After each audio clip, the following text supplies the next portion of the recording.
नमस्ते। The debate में आपका स्वागत है। आज हम पीटर थियल और ब्लेक मास्टर्स की किताब 0 to 1 की एक हिंदी समीक्षा पर बात करेंगे। ये समीक्षा स्टार्टअप्स और इनोवेशंस पर केंद्रित है, खासकर 0 से 1 जाने के आइडिया पर, मतलब कुछ बिल्कुल नया बनाने पर। हाँ, और हमारा जो मुख्य सवाल है आज वो ये है कि क्या थियल का ये सिद्धांत कि भाई मोनोपोली बनाओ, कंपटीशन से बचो, क्या यही इनोवेशन और स्थायी व्यावसायिक सफलता का सबसे प्रभावी या कह लें एकमात्र रास्ता है? मेरा मानना है, और मैं इस पक्ष में हूं, कि सील का मोनोपोली पर जोर देना इनोवेशन के लिए सिर्फ जरूरी ही नहीं है, बल्कि ये कंपनियों को भविष्य के लिए बड़ा सोचने की ताकत भी देता है। और मैं ये तर्क दूंगी कि इस सोच की अपनी सीमाएं हैं और कंपटीशन की भी अपनी एक अहमियत है। शायद मोनोपोली हर सवाल का जवाब ना हो। देखिए, थियल का 0 to 1 का आइडिया अपने आप में मतलब क्रांतिकारी है। कुछ ऐसा बनाना जो पहले था ही नहीं, बजाय उसके जो पहले से मौजूद है, जिसे वो 1 to n कहते हैं, उसे बस कॉपी करना या बेहतर बनाना। किताब के मुताबिक जब आप कुछ सच में नया बनाते हैं तो आप स्वाभाविक रूप से उस क्षेत्र में कह सकते हैं हावी हो जाते हैं। इसे ही थियल मोनोपोली कहते हैं, मतलब अपने बनाए छोटे नए बाजार में सबसे बेहतर होना, जहां कोई आपकी बराबरी ना कर सके, जैसे शुरुआती दिनों में गूगल या फेसबुक थे। और ये स्थिति, ये मोनोपोली कंपनियों को रोजमर्रा के कंपटीशन की चिंता से आजाद करके 10-20 साल आगे की सोचने और बड़े लक्ष्य साधने का मौका देती है। तो संदेश साफ है, कंपटीशन मुनाफा खा जाता है, यूनिकनेस और मोनोपोली ही असल में आगे बढ़ने का रास्ता है। मैं मानती हूँ कि 0 to 1 इनोवेशन की अपनी जगह है, वो बहुत महत्वपूर्ण है, लेकिन मोनोपोली को ही मंजिल मान लेना वो हमेशा बचना सही है। देखिए, लंबे समय तक चलने वाली मोनोपोली अक्सर दूसरों के लिए इनोवेशन के रास्ते बंद कर सकती है और ये उपभोक्ताओं के लिए भी हानिकारक हो सकती है। किताब गुप्त बातों यानी सीक्रेट्स खोजने की बात करती है, छिपे हुए अवसर, पर क्या एक मजबूत मोनोपोली इन अवसरों को दूसरों के लिए कम नहीं कर देती? और हाँ, 1 to n मतलब मौजूदा चीजों को बेहतर बनाना, स्केल करना, ये भी तो अहम है ना। उसमें भी इनोवेशन शामिल हो सकता है। हर कामयाब बिजनेस कोई पूरी दुनिया पर राज करने वाली मोनोपोली तो नहीं होता। हाँ, वो अस्थायी मोनोपोली दिखती तो है, पर मेरा सवाल ये है कि क्या उसे लक्ष्य बनाना सही है? क्या हर बड़ा आविष्कार अपने आप में एक तरह की मोनोपोली नहीं बनाता, कम से कम शुरुआत में? बिल्कुल बनाता है। और क्या ये उस आविष्कार का इनाम और भविष्य में और बड़े जोखिम लेने का हौसला नहीं देता? थियल यही तो कहते हैं। ये भविष्य को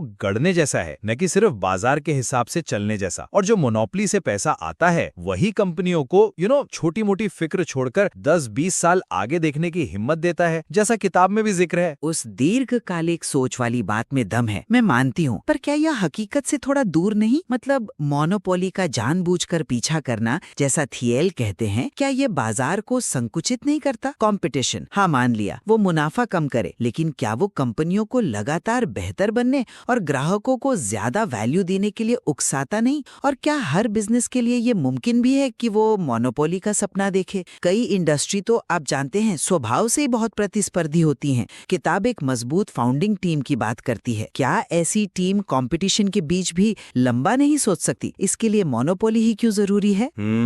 अच्छा पॉइंट है, पर शायद हम मोनोपोली शब्द को उसके पारंपरिक थोड़े नकारात्मक नजरिए से देख रहे हैं। थियल के लिए ये शायद उस सीक्रेट को खोजने जैसा है जिसका जिक्र किताब में है, वो छुपा हुआ अवसर, जिसे समझकर आप कुछ ऐसा बनाते हैं जो इतना यूनिक है कि उस खास जगह पर, उस नीश मार्केट में आपका कोई मुकाबला नहीं। ये जबरन कंपटीशन खत्म करने वाली बात शायद नहीं है, ये उस वैल्यू के बारे में है जो सिर्फ आप और कोई नहीं दे सकता है। चलिए एक पल के लिए मान लिया कि परिभाषा थोड़ी अलग है, पर नतीजा या कहूँ असर तो वही हो सकता है ना। जब कोई एक खिलाड़ी इतना हावी हो जाए, भले ही उसकी शुरुआत एक शानदार इनोवेशन से हुई हो, तो क्या ये खतरा हमेशा नहीं रहता कि वो आगे चलकर दूसरों को रोकेगा और अंततः ग्राहकों के हितों को नुकसान पहुंचाएगा? इतिहास में ऐसे उदाहरण तो हैं जहां इनोवेटर बाद में एक तरह से रुकावट बन गए। और ये इनोवेशन अक्सर आपको अपने मार्केट में सबसे आगे खड़ा कर देता है, जिसे थियल मोनोपोली का नाम देते हैं। और यही स्थिति आपको लंबे समय तक टिकने और भविष्य को डिजाइन करने की ताकत देती है। और मेरा मानना है कि यूनिक इनोवेशन बेशक जरूरी है,